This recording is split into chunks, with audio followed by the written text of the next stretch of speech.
Before we get started, I'd like to make it clear that I love Nintendo as a developer. Whenever I see a game with their name on it, I'm always reasonably certain that it's good. Naturally, I'm not saying they've never made a bad game, because they most definitely have made some serious garbage in the past. However, out of the dozens of Nintendo games I've played over the years, I'd say about 95% of them were at least good, and none of them were ever outright broken, which really shouldn't be a point of pride, but shout out to Ubisoft for making this fact worthy of note. I like Nintendo. Love them even. If you're here to listen to me complain about Nintendo games, you are going to be sorely disappointed, because I don't really think there's any complaints to be had. At least now anyways. They are one of the most consistently quality game creators out there, and I love all their products. Yes, even the Wii U. However, consistency of quality alone does not a good company make, and Nintendo as a whole is not a good company. In fact, I'd say they are potentially the worst AAA game company working today. Yes, worse than Ubisoft, worse than EA, worse than Activision. They're not worse than Konami, but who fucking cares about Konami anymore? I'm positive this sounds like hyperbole, but if you stay with me, I can promise that you'll at least understand where I'm coming from. Because after having lived through years of a never-ending slew of their bullshit spewing onto me, I can no longer continue to hope and pray that Nintendo will eventually wake up one morning and randomly ask itself, wait, maybe I've been the asshole the entire time. I'm done. I have officially lost whatever goddamn patience I've had for their complete disregard for basic human decency and respect, while they continue to somehow almost magically make the shittiest possible lose-lose choice in nearly every goddamn last situation they have encountered with fans, consumers, and themselves during the past decade. So let's take a second, kick back, recap, and examine what it was, what I saw, and what was done to me that brought me to this point. Because it was a lot. Let's get to it.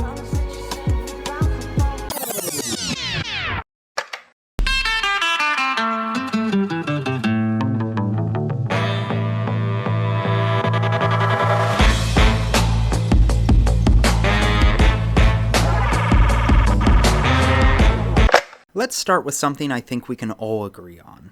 Hey Nintendo, remember Amiibos? This is Dean, an Amiibo collector. So this morning we are going to Best Buy, camping out maybe, well, it's 6:36. The store opens up at 10 o'clock. We're going to be camping outside of there for a little while, try to collect Mennonite, their exclusive, and see what else we can get our hands on. This was the first video I ever made. It's truly terrible, and I apologize for making you watch any amount of it, but I bring it up because in many ways it marks my first big moment of distrust. Prior to this, Nintendo had just been Grandpa Nintendi. A little weird, a little quirky, a little out of touch, but undeniably well-intentioned. They made some mistakes here and there, but come on, it's Nintendo! They can be silly with their friend codes and complete lack of third-party support and bananas, but it's cool because they're Nintendo and the only company that cares about games anymore. That was my personal thought process when I slept on concrete for the first time to ensure I got their products. But then came the second time, and then the third, and the fourth. And if I'd wanted a Nintendo Switch or an NES Classic, it would have been number 5 and 6. It's ironic, really. Nintendo is the company that probably pushes pre-orders the least, but are literally the only company whose products legitimately require a pre-order because Nintendo is the absolute worst at stock. I have never seen a major company that has been so consistently incapable of getting their goods into the hands of the general consumer. People like to point and laugh at Apple for their hilariously long lines during iPhone launches, but you know what? The majority of people in those lines got what they lined up for. Not so with Nintendo. This line here, 90% of them walked away without the amiibo they showed up for. And like I said, this isn't restricted to just little plastic toys that do affect gameplay. I struggled to find a Wii at launch. The NES Classic was notoriously elusive. I briefly tried to find a Switch about a month ago and was greeted with static. And now the SNES Classic is here as a divine message from God telling humans across the earth to go fuck themselves. And if you want any kind of reason for these shortages, well, you good sir and or madam and or flawless individual in between can eat shit. They ain't saying anything. There are two possibilities here. Either Nintendo has no idea how they could ever possibly hope to meet supply and demand, or they are deliberately trying to artificially inflate consumer demand by undersupplying to make sure people are desperate for their goods. In other words, they are either incompetent or evil. and I hate it. I refer to it as evil because I've seen what customers will do to employees when they say they don't have the thing but they're supposed to have it. And Nintendo has put a lot of people in that position over the years, and it's gross. But I want to repeat this because it bears repeating. Either Nintendo is so terribly organized as a company that they constantly and frequently fail to estimate and meet consumer demand for their products in a way that their peers never have, which does in fact make them a bad company, or they're so terribly fucking shitty and willfully inept in an attempt to drive up the prices of their products by way of a brutal yet manufactured scarcity, which, again, makes them a bad company. And for us, as consumers, it doesn't really matter what the reality of their situation is. All that matters to me is I am unable to buy the thing like the pathetic consumerist sheep I am. And yeah, during the height of the Amiibo shortage, a common excuse at the time was to blame the dock worker strike, which sure made sense. But now, several years after that strike, where are the Switch units? Or the NES units? Or the Player 2 Cloud Amiibos? Why was Xenoblade Chronicles $100 for years after release? And now, at the time of writing, we have to deal with the SNES Classic also being mysteriously undersupplied. Who could have seen that one coming? Where's your shit, Nintendo? Where are they, you piece of human trash? Because they sure as hell aren't available to me. It's almost like, just maybe, you don't care whether or not your products find their way into the hands of the people who value them. And that's me being goddamn generous and assuming you aren't artificially inflating demand with this shit, even though I think we both know that's what you're trying to do. So where the hell is everything? I've been trying to give you money, Nintendo. Why can't you just give me the chance? Do you want me to or not? Why are you like this, Nintendo? Why did you let Niantic ruin Pokemon Go? Who hurt you? And this is who you were years before and after Iwata died, so don't you dare try to blame this on him. Why haven't you given me things, Nintendo? Why? Why? Why?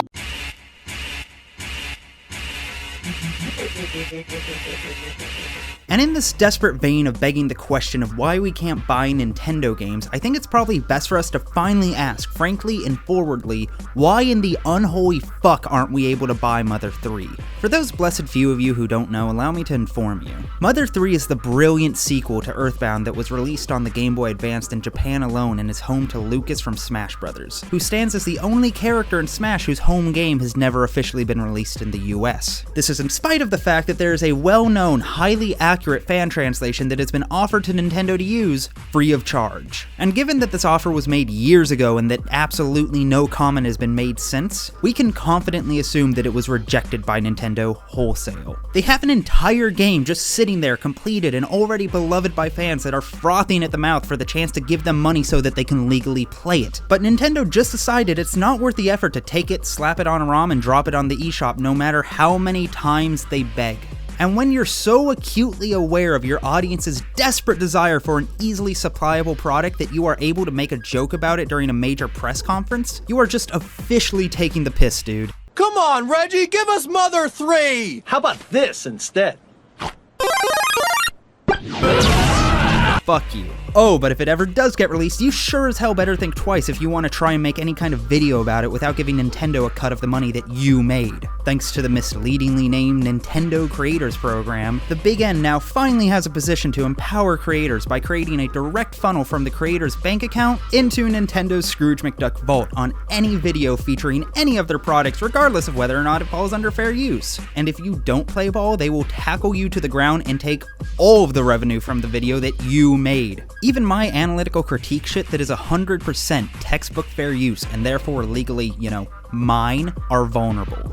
Like, I've been making videos for over a year now, and in that time I've gotten one content ID claim, and it was Nintendo for Skyward Sword's title screen. Of all the fucking things to protect. I won the dispute, but my dude, that was like 10 cents I earned that I will never see purely because I had the gall to show Skyward Sword's title screen while I critiqued it. Because Nintendo does not give one flying fuck about your copyright, you pathetic wretched ant. You own nothing in Nintendo's world. Oh, and of course now they're blocking streaming too. Because why not? All of this smacks of a company that will do whatever it can to keep its fans from showing their love and dedication to their games in any way that doesn't directly profit Nintendo, even if it means cutting off indirect profits, and nowhere is this better seen than in their violent knee-jerk reactions to fan games. And before anyone says anything, I want to make this clear. No, They don't have to do this to protect their copyright or trademark or anything else. There's this idea I've seen more than once that they need to do this, otherwise they risk losing their patents, and this idea is 100% grade A, complete bullshit. I'll put it this way. Here's a mod for the original Half-Life called Half-Life Pieces Like Us. It lets you play as a cute anime girl in the world of Black Mesa. Now, clearly this is far superior to the vanilla game, seeing as this has many anime girls, whereas the original had none, and was therefore a bad game. However, what's especially interesting for our sake is that this mod has been available since 2007, and no one has seen fit to tear it down to protect their copyright. How come? Isn't Valve terrified that Riku 2000 is going to steal their IP and start making Half-Life games, since they've been using not just the name, but also the source engine and the official assets for so long, and Valve hasn't stopped them? The answer as to why is really, really simple. Because they don't need to.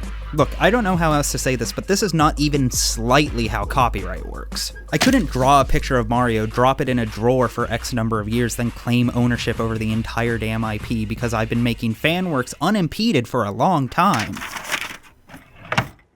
Retirement plan. I can't even use it to take the rights away from Nintendo and make it public domain. I'm oversimplifying here, but suffice to say, it's really, really hard to lose copyright unless it naturally expires. And we'll all be long dead before copyright runs out on any franchise Nintendo owns. By the way, this isn't how trademark works either before anyone pulls that card. Well, okay, it technically is, but not really. It is true that you can lose your trademark if you don't challenge people using it without your consent. Failure to do so means that it would risk becoming what's called a genericized trademark, and they would then lose the rights to claim ownership of that trademark. However, the degree to which this has to happen needs to be so pervasive and so widespread that it essentially became a catch-all term for everything similar to it. To put in perspective how prevalent this would need to be, let me put it this way. Xerox is such a genericized word that even the dictionary refers to the word Xerox as copying a document. And this has been the case since at least the late 80s. Xerox is a term that generally means to copy any printed document using any copier, at least in the US. For that matter, all my life, I've heard all manner of copy machines referred to as a Xerox, regardless of whether or not it was Xerox who made it. However, in spite of this, Xerox has somehow managed to hold on to its trademark to present day. Legally, the term is not genericized, even if it has been culturally. Same deal with Kleenex and Google, or for that matter,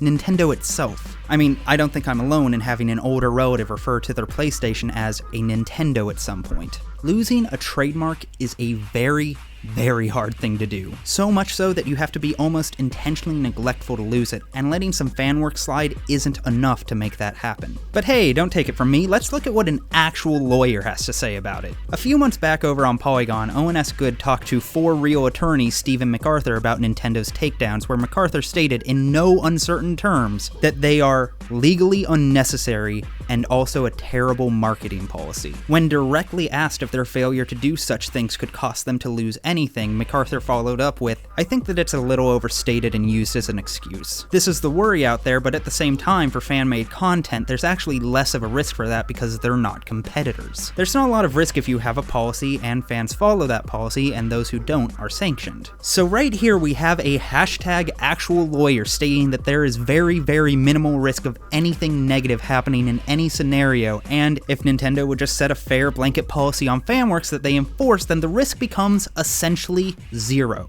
Fan games don't really compete with Nintendo, so any claims they could make to any trademark would essentially be null. This is also why Bethesda will sue Mojang for using the word scrolls as the title of their game, but haven't seen fit to sue the genius and national hero who made Persona 5, The Elder Scrolls. So no, Nintendo, you didn't have to take down all those games, you didn't have to completely tank years of work on the part of bedroom programmers whose only crime was loving what you do. You didn't have to do anything. You did it because you wanted to. Because you couldn't stand the idea of anyone making cool shit with anything you've made where you somehow don't see any money from it, you greedy fucking piss goblins. And now, because you can be cool for 5 fucking minutes, I gotta live in a world where I'm not legally allowed to support great creations by passionate developers. Pokemon Uranium, AM2R, Breath of the Nest, Mario 64 Online, and so many other great fan games denied their chance to shine and keep your franchises on people's minds, and I don't even know if I can show them here because that would mean risking a a DMCA as far as I know. Oh, and don't you think for a goddamn second I've forgotten what you did to Project M, you assholes, or your absurd rejection of the Smash community as a whole, or what you tried to pull at EVO 2013, because I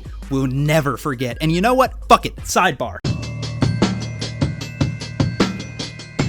Bear with me for a second, because this is a personal fucking bone to pick. For me personally, the competitive Smash Brothers scene, the Melee scene in particular, is one of the most inspiring underdog stories in all of gaming. Hell, it may be one of my favorite underdog stories, period. It's a scene that took a game meant to be played for fun with friends and saw the possibility for something great. A scene that started with house party tournaments and ended up in stadiums all on its own. A scene that has been violently loyal to its biggest game for over 15 years and is finally getting something to show for it.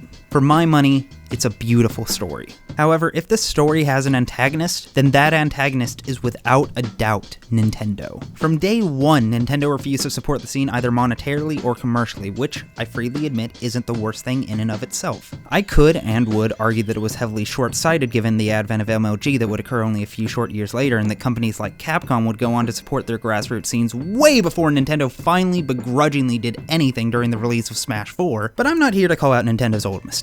No, I'm here to call out their recent mistakes. So let's talk about EVO 2013. For those of you who don't know, EVO is basically the biggest fighting game tournament out there, and in the lead up to it in 2013, the staff decided they would add one extra game to the roster. Which game that would be was to be decided by a donation drive to breast cancer research, in which the Melee scene pulled out all the stops, eventually beating out the runner-up Skullgirls by donating nearly $95,000. So great, right? We get lots of money for cancer research, the world gets to see Wobbles somehow place second in EVO, and Nintendo gets free publicity for a ton of their franchises, right? Right? Not right. 3 days before the tournament was to take place. I repeat, 3 days before, Nintendo officially refused permission to EVO staff to stream Super Smash Bros. Melee. Why? I don't know, because they could. So not only were they trying to screw over the competitive Smash scene, but also, given the short notice of the statement, the Skullgirls scene as well.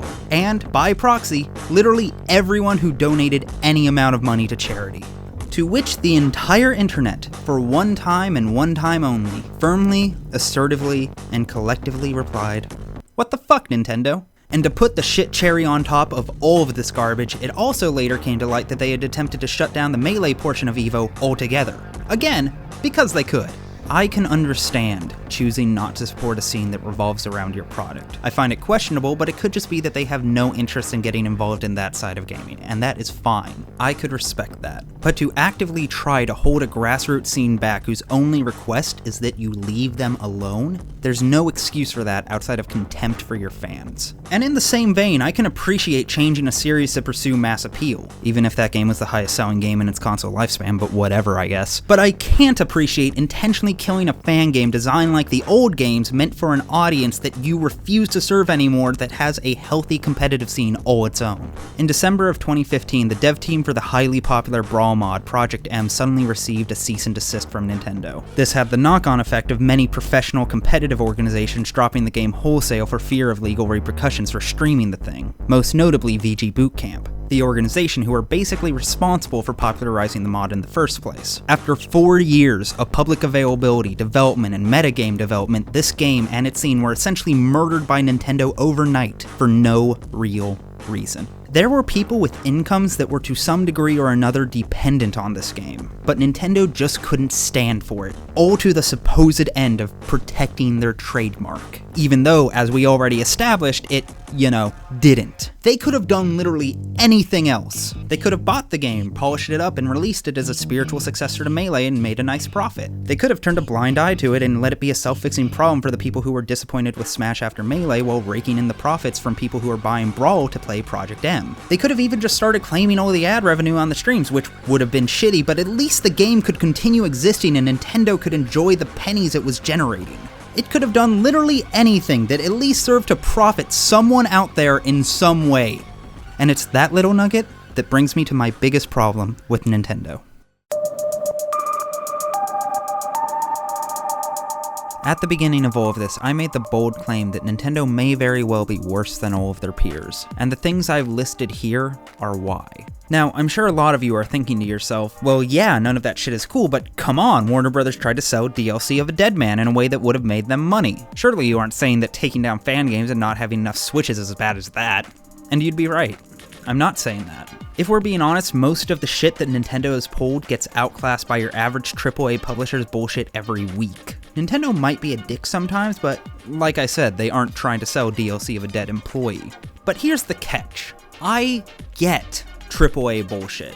I get why Warner Brothers would say they're too busy working on the DLC to patch the broken game the DLC is for. I get why Square Enix would essentially sell level ups in Deus Ex. And I get why Bethesda would want to prevent reviewers from critiquing their games before the pre-orders are all sold. It's all evil and gross and occasionally makes me literally physically repulsed at how fucking unethical it is, but I get it. Because all of those actions, as unpalatable as they may be, ultimately serve to make those companies money in one way or another.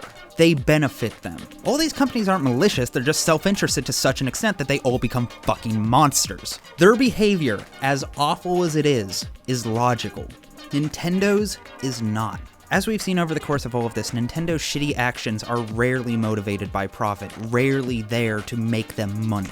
Coming back to the Smash scene, if any other company saw what's happened with Melee, they'd immediately say to themselves, huh, there's some money to be made here, and at least make it available for download. Realistically though, knowing this industry, we'd probably see a full-fledged HD port job that would finally free me from having to own a CRT TV. Either case though, it'd be a win-win. Nintendo would get a fat stack of money for no effort on their part, the Smash scene would get a modern release of their game, everyone wins. But for whatever reason, Nintendo refuses to do that. Just like they refuse to release Mother 3, just like they refuse to release dozens of classic games on their virtual consoles, just like they refuse to make sure they meet supply and demand, and just like how they refuse to have a relationship with any fan game that doesn't involve a DMCA. And to what end? To supposedly protect their IPs from a phantom threat that doesn't even exist in such a way that denies them money and their fans freedom. Meanwhile, companies like their former rival Sega are not only endorsing fan games and officially releasing them, thereby making a profit for both themselves and the original creator, but also hiring them to make cool official stuff that nets the company a massive amount of respect and cold, hard cash. Sega lives in a world of win-win. Nintendo lives in a world of fuck you, got mine.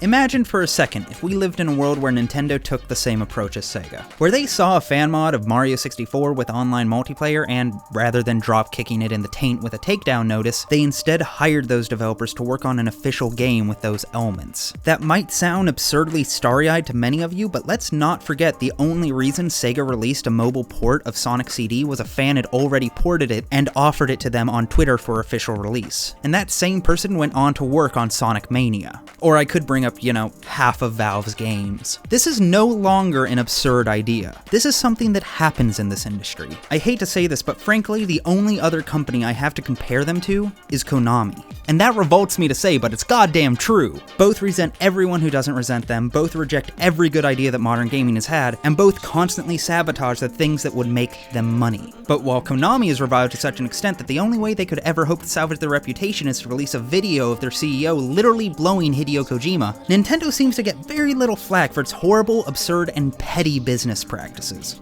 And it's goddamn horseshit. We would not put up with this kind of behavior from anyone else. The kind of behavior that ensures that no one gets the best deal possible and everyone, themselves included, loses in some way, and it's hot garbage. And I'm sick of seeing them do it, and I'm sick of seeing fans defending it. Because everyone here, Nintendo included, fucking deserves better. Which brings me to my biggest problem with this whole thing. And it's not the lack of stock, it's not the artificially inflating of demand, it's not their refusal to port games or their terrible treatment of content creators, or even their unrivaled eagerness to wield copyright law like a sledgehammer. No, the worst problem is much more ingrained and much, much more insidious. And it's one I think affects many of us. And that problem is...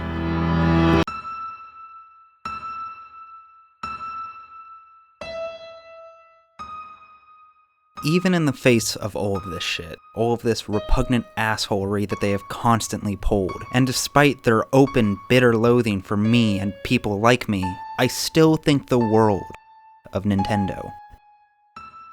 Their games have informed and improved my life for as long as I can remember, and will probably continue to do so till the day I finally die. Many of my most important relationships I've ever had in my life have been facilitated in some capacity by Nintendo. Countless late nights playing Smash, dozens of traded Pokemon, and a million conversations about what we love about everything else they've made. And that's not to say anything about how happy the games themselves have made me over the years. This is not an angry rant. Not even a little. This isn't a call to boycott Nintendo or me cheering the idea that they should go out of business. No. This is me being brokenhearted. This is a declaration of the ways in which something I love has hurt me. This is venting. This is therapy. This is me trying to reconcile and come to terms with the fact that something I care about so deeply could care so little about me. Then again, this is the kind of relationship I've had with the entire gaming industry. But Nintendo isn't supposed to be like the rest of the industry. They're supposed to be better, and I constantly see them trying to be better. They don't milk me for money. I generally still feel like they care more about whether people will enjoy their products rather than how much multiplayer user attention they'll have so they can optimize proceeds via microtransactions from whales so they can meet fourth quarter profit goals to appease their stockholders and blah blah blah. The beauty of Nintendo in the modern era is they don't really try to compete with the industry. And in terms of the games they're making as a result of this attitude, it's working brilliantly. And yeah, technically it's also working for them as a business. They're still making gangbusters after all, but they could be doing so much more. Nintendo, if you're going to screw me over, then please, just screw me over. If you're going to be friendly with me, then even better. But leaving me in this gray zone where I'm constantly feeling dicked around by you while feeling bad about the fact that I'm upset that you've been dicking me around is just shitty because I like you. You need to decide what relationship you want to have with your audience, with me. Because if you don't, then I'll just make the call myself. And spoiler, I'm not too keen on people who can't decide if I'm worthy of basic respect. From what I've seen, it genuinely seems like you enjoy being beloved. But refusing to change in any way as the industry continues to mature and grow is a surefire way to ensure that doesn't last. Like it or not, gaming has changed. Streaming is gaming. Fanworks are gaming. Esports is gaming. You don't have to do all of these things, Nintendo, but you do have to accept them, because every day you don't is another day you're alienating the culture you want to participate in. I'm rooting for you. I want you to be relevant 30 years from now. I want to be able to see my kids get as excited for your things as I got, but if you continue to refuse to adapt to the world we live in, well, I don't know. Might still happen, might not. But I want to keep those odds as high as I can. I hope you get your shit together. All I want is the one thing you seem so hesitant to provide. What's best for everyone. Also, stop destroying your games in localization because god damn was Fate's a train wreck. Holy shit. Hey guys, Ryan here. So I wasn't planning on originally having that video being that long, but it kind of got out of hand. Then again, the only reason it was able to get out of hand is one party's fault, and that party is not me. Anyways, I'd like to take a second to thank everyone who's currently supporting me on Patreon. People such as Roman Gondry, Sam Natchison, Amber, Black Mage App, Keith, Carlos Luna, and these fine people, as well as everyone else who's giving me any amount on Patreon. Thank you so much for everything. I hope you enjoyed. Thank you for watching. I love you all. Peace.